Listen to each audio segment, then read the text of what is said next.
Hi, everyone. This is Daniel Foytek, co-creator and producer for The Lift. Normally, we give Victoria these intros these days, but I did want to take a moment to say thank you to a few folks who took the time to review us in iTunes.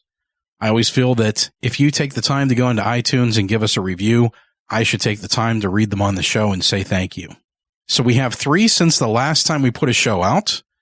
The first one is from Bree0907. It's called I Love Victoria. Totally addicting.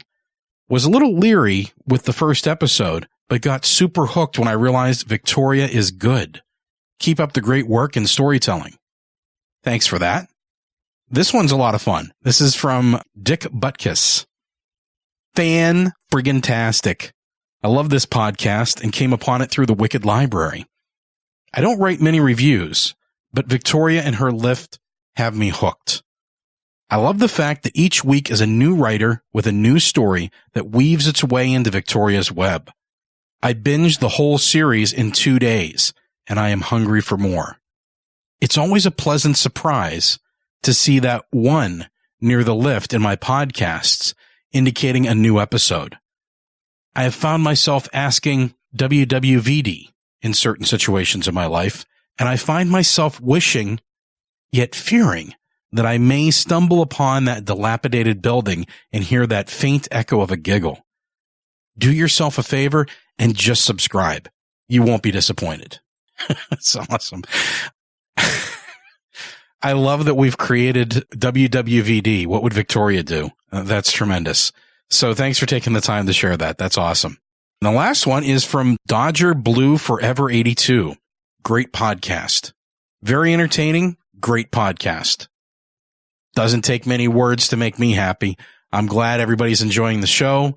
I really appreciate those of you who have taken the time to give us a rating and a review of the show. If you leave a rating and review, you'll hear it here. We do appreciate all you guys tuning in and taking the time to listen to the show. There's so many podcasts out there, so many great ones. It's a great honor to have you folks here listening to another story. So without further ado, I'm going to let today's author do their intro, and then we'll go for a ride.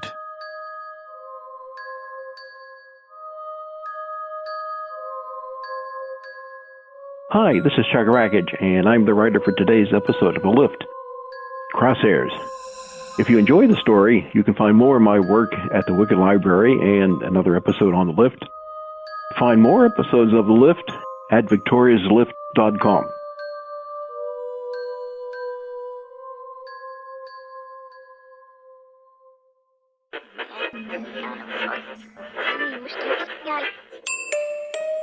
Do you hear me? I am Victoria. Once upon a time, there was a place that became lost. It is a place where story and substance combine, where the reality of story shapes thoughts, where fantasy becomes tangible. This is that place. Those who find themselves here are here to make a choice. The choices you made in the past don't matter, but the choice you make now is the one that will set your fate.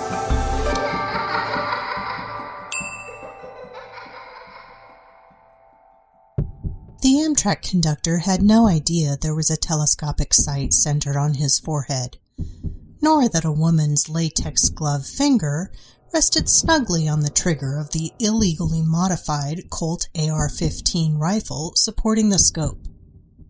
Had the conductor known, he would have soiled his boxer shorts. The woman smiled and shifted her scope's reticle to the left shoulder blade of a young male passenger. He stood in a short line of people, waiting to board one of the Amfleet 2 coaches stopped at the Greensburg station platform. It would take only the slightest increase in finger pressure to depress the trigger. Tempting, but the woman waited. Instead, she tracked her unsuspecting target as he climbed the coach steps and disappeared into the vestibule. A shift to the right brought her scope to bear on the first window beyond the coach's entryway. The man reappeared and walked the length of the passenger car, her crosshairs following him the entire way. He took a seat at the second window from the end, pulled a smartphone from his pocket, and scrolled through his messages. A sitting duck. Perfect. Well, almost. The shooting angle was too extreme for an easy kill, given the thickness of the Amfleet 2's double-paned safety glass windows.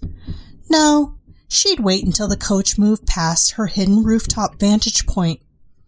Yes, come to me. Your demise awaits.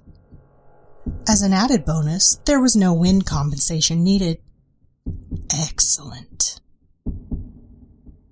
2 short blasts from the Amtrak locomotive's air horn sounded, and the automatic bell ringer beat a staccato warning. Adrenaline flowed into the woman's system. Her heart rate climbed. This was it. A fountain of hot diesel exhaust shimmied the images of trees and houses beyond the train as it overcame inertia and eased into motion. The trailing coach, with its oblivious victim, slipped behind the brick station's ornate clock tower and low dormer-studded roof. The woman swung her rifle to the left, keeping pace with the barely visible top of the passenger car's stainless steel shell. Only a slight vertical adjustment was necessary to center the scope's crosshairs on her target as he came into view. She held her breath. Her finger tightened on the trigger. Click. The train accelerated. The crosshairs remained on target. She pressed the trigger twice more. Click, click.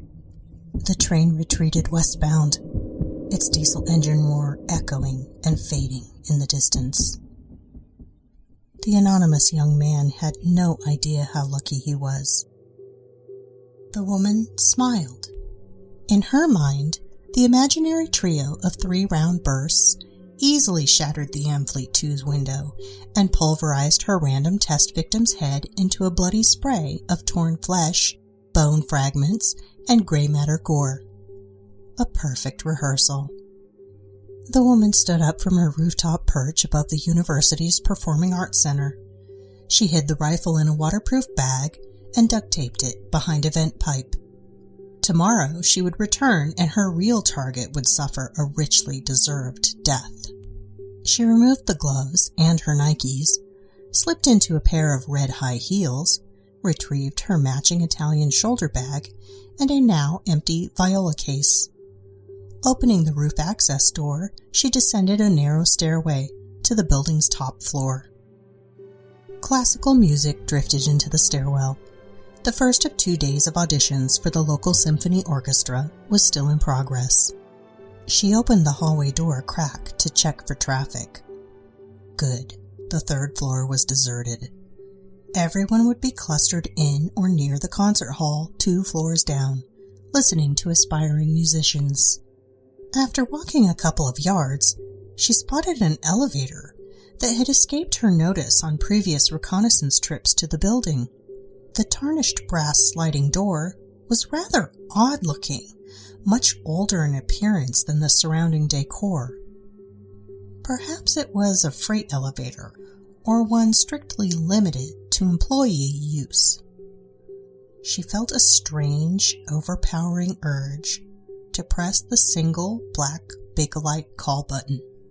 No, she resisted. Everything was ready for tomorrow's hit. Deviations were to be avoided.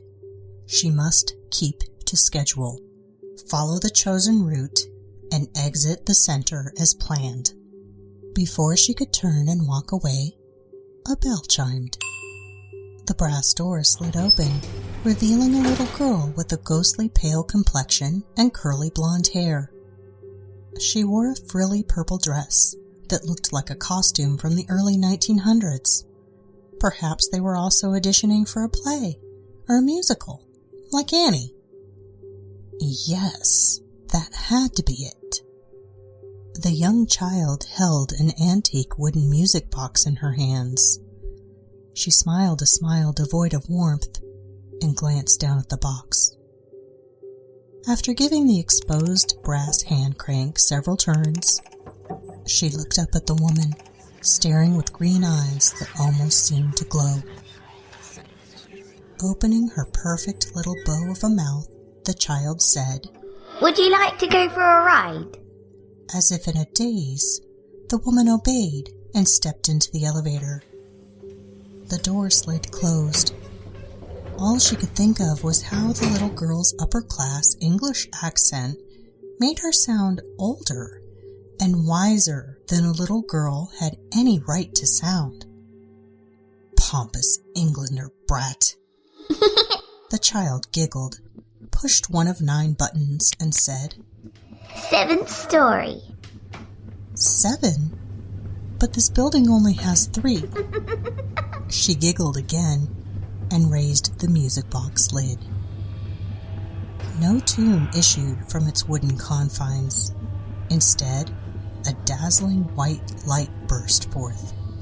The radiant pulse filled the tiny space, piercing metal and flesh like an X-ray of unimaginable intensity. In that brief flash, the woman saw the child's entire skeletal form, the bone structure of her own hands, and the rough brick walls of the elevator shaft sliding past. The lift was rising. Going through the roof? That was not possible. And yet... The girl snapped the lid closed. The unearthly brilliance vanished, replaced by the sensation of the elevator car rocketing upward ever faster. "Who are you? And where are you taking me?" the woman demanded. A bell chimed, and a green light blinked on inside the button marked number 4. "You may call me Victoria, and we are going first to a neutral place and have some tea and raspberry scones. I hope you like tea, Renata." "How did you know?" "That you prefer your middle name and not your real first name, Marta. Well, that sort of information is quite common knowledge around here." The chime sounded again, and button 5 glowed green. "I despise tea and all things English." "Germans often do." "How could you possibly know that I—" "Again, common knowledge. And no secret police or Gestapo involved, Fräulein." "Brazen little limey snot." Renata jammed a finger on the red emergency stop button. The lift accelerated instead. Another chime, and button 6 illuminated. "I demand you stop this thing and let me off." "For the moment, that is impossible." The child shook her head in reproach. "I am in charge for now, and your demands carry no weight here." "How dare you!" Victoria waggled a finger at Renata. "Temper, temper, temper. You wouldn't want those nasty Fräuleins to permanently mar your lovely face now, would you?" Renata reflexively glanced at her reflection in the polished brass interior. Made you look, you dirty crook." Victoria stuck her tongue out and laughed. There. It was an infectious display of mirth. Renata found herself laughing along with the girl. She even stuck her own tongue out in reply. "That's much better, Renata. You see, we actually are both very much alike." "How could that possibly be? You're a mere child, a very young child, and—" "I am far older and more experienced than you could ever imagine." "I do not see how that can be true." "Indeed. There are differences between us. You being such a tart and all that sort of thing." "A tart?" "Yes, you know." A hint of rosy color tinted Victoria's pale cheeks. She looked down at her black patent leather Mary Janes and shrugged her little shoulders. "You like yucky boys, a lot. Well, actually, big boys. Men. All kinds of men. Lots of them. And quite often. In fact, far too often for your own good, if I might add." But how could you possibly know about such personal matters?" "As I said, such things are common knowledge here." "You keep mentioning here.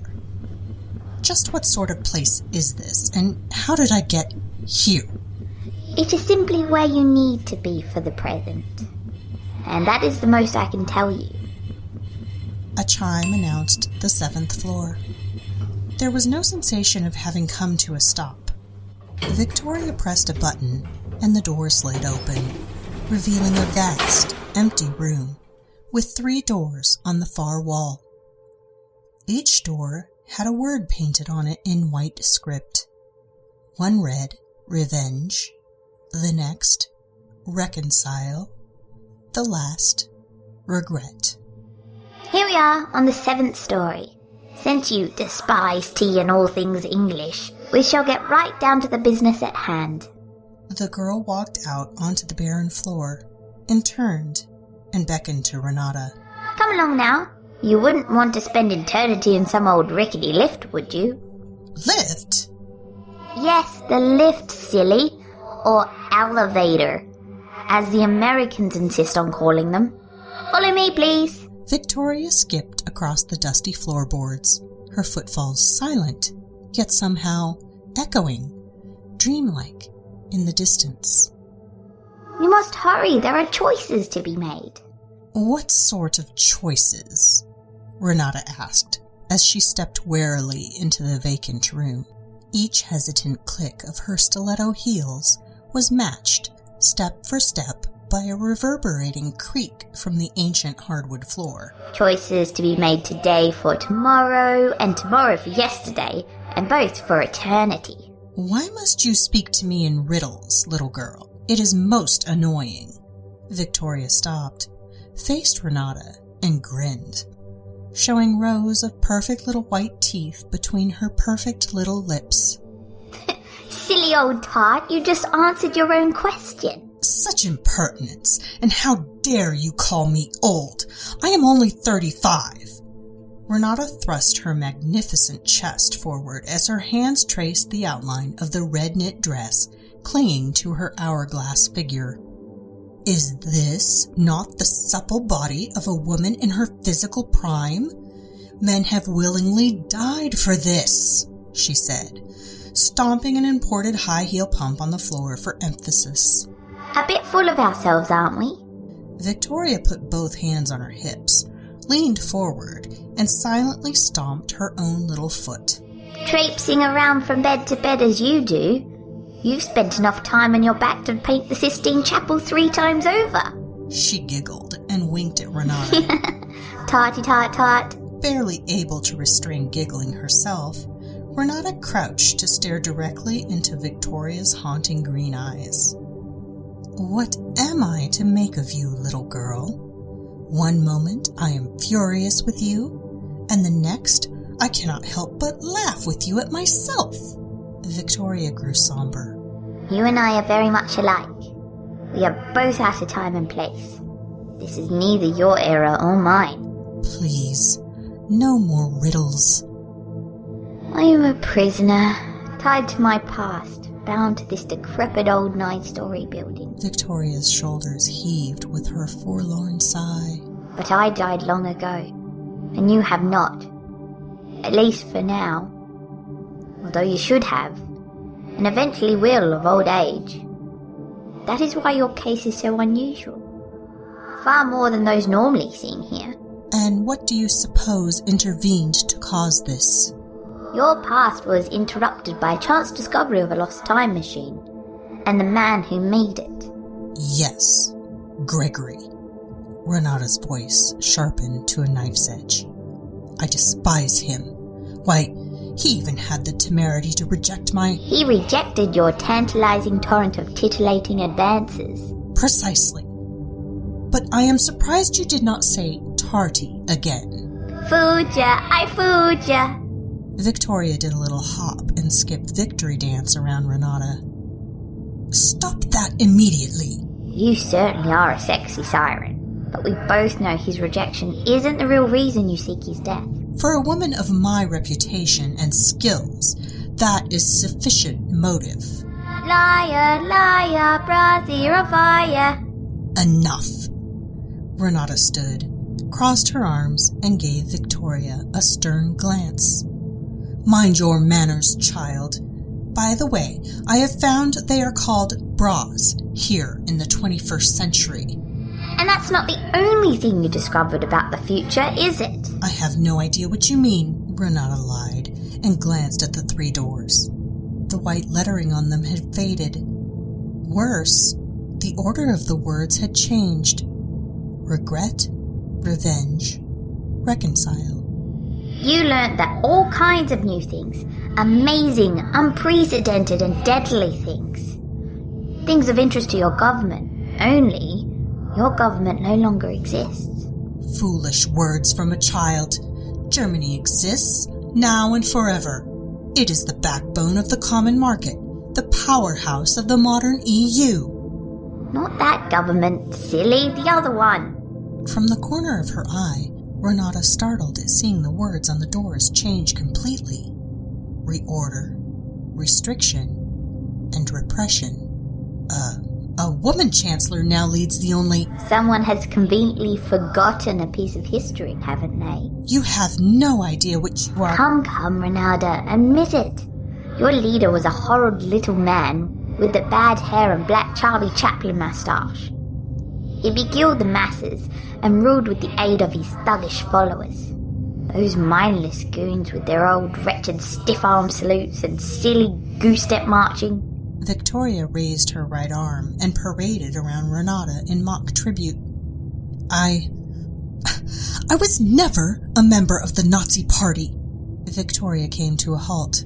True, you were a domestic German spy, here in America, for Admiral Wilhelm Canaris and his Abwehr Military Intelligence Organization. She played with the crank on her music box. During your failed seduction, Gregory discovered your carefully hidden secret. Now you see him as a serious threat to your cover story. It can also prevent you on passing on the modern-day information that you so carefully gathered. What you say is all true. But the information, it is a bribe. I seek to trade it to save the life of my only brother, Eric. If I fail, he will die during the disastrous Ardennes offensive.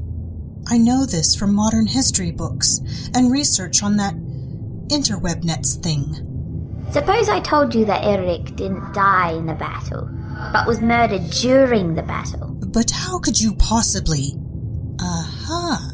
More common knowledge in this place, correct? By Jove, she's finally got it. Do not be impertinent, child. Now, what if I said the killer committed a second murder, and that Gregory was trying to prevent it? Renata's eyes widened. Are you proposing that I... Yes, form an alliance with him. Work together. Preposterous. Such a union would never succeed. It certainly could. Provided... Victoria poked Renata's firm, flat tummy with a finger. You stop trying to kill him. Renata glanced at the doors again. Her pulse quickened. The original 3 words reappeared, more faded than ever, their order rearranged yet again.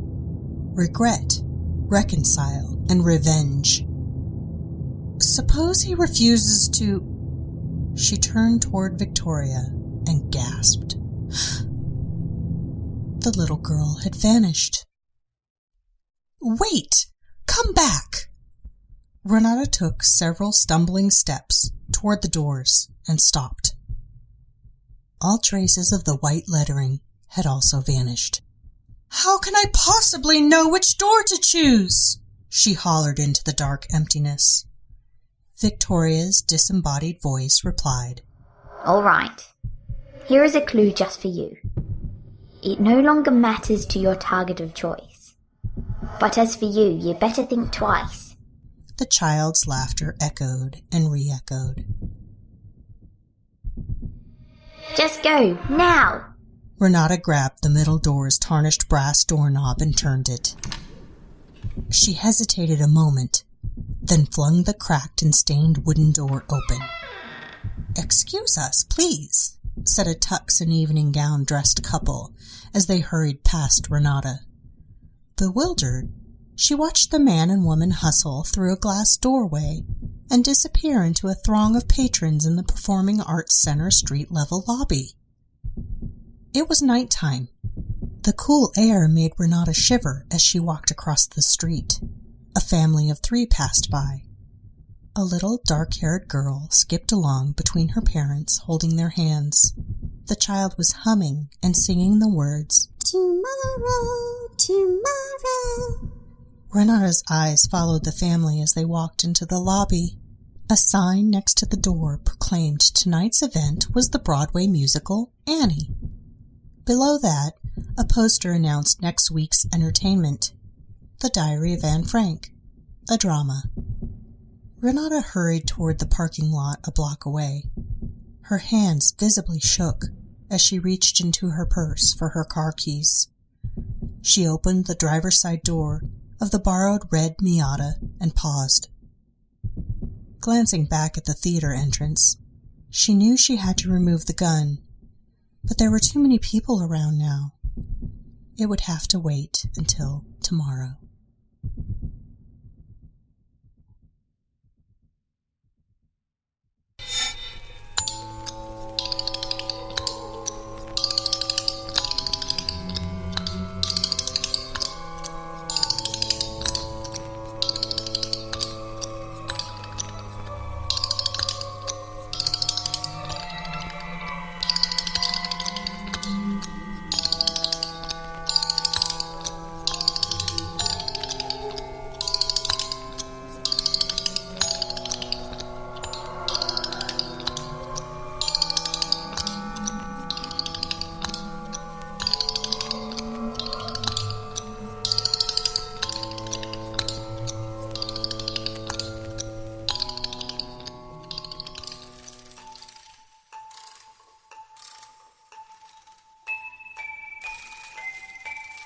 Today's episode featured a story by Charles Rackage, Crosshairs. If you'd like more information on Chuck and his work, you can track him down on Facebook. You can also listen to a story by him from earlier in the season. He did the Christmas episode for The Lift this year. And you can also hear his New Year's Day story over at the Wicked Library. The Wicked Library is thewickedlibrary.com. Of course, you know The Lift is victoriaslift.com. Artwork for today's show was created by Jeanette Andromeda. If you'd like more information on Jeanette and her work, please visit horrormade.com. You can also find her on Twitter at horrormade and at Jeanette_art. And you can hear her on the new season of the Ninth Story podcast over at ninthstory.com. She's my co-host for season 4. This episode was scored by Nico Vitese of We Talk of Dreams. You can find him over at wetalkofdreams.com and on Twitter at wetalkofdreams. Today's narrator was Cynthia Lohman. That's not me. Full show notes with links and artwork can be found at victoriaslift.com/S1E14. Thank you for listening to this episode of The Lift. Please help others find our little lost place. Share the show and help us grow. It's easy to retweet, repost, and share the show. The best support you can give us is to rate us in iTunes. Find us at itunes.victoriaslift.com. Don't miss the next episode. Subscribe to the show in iTunes, Google Play, Stitcher, or TuneIn Radio. You can also listen at victoriaslift.com or at Society13. Follow the show on Twitter at victoriaslift and find us on Facebook at facebook.com/victoriaslift. The Lift opening theme music was composed and recorded by Kimberly Henninger and Sean Park of Cathedral Sounds. The Lift closing theme music was composed and recorded by Nico Vitese of We Talk of Dreams. For more information on any incidental music in this episode, please check the show notes at victoriaslift.com for titles and credits. The voice of Victoria Bigglesworth Hayes was performed by Amber Collins. Creator and producer Daniel Bortic. Executive producer and co-creator Cynthia Lohman. Music director Nico Vitese. Art director Stephen Matico. All characters and works read in this audio recording and associated music and artwork are copyright of STRY Radio and may not be used in any form without permission. The Lift is an STRY Radio and Night Story Studios production.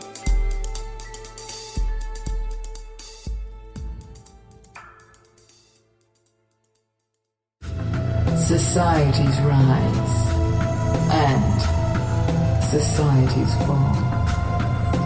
When the time comes, one society steps forward to build a better future. The Wicked Library, Kettle Whistle Radio, Night Story Podcast, Prog Watch, Red Horse Radio, The Lift, History Goes Bump. Listen, the M Writing Podcast. Society 13, Rebuilding Society, one podcast at a time.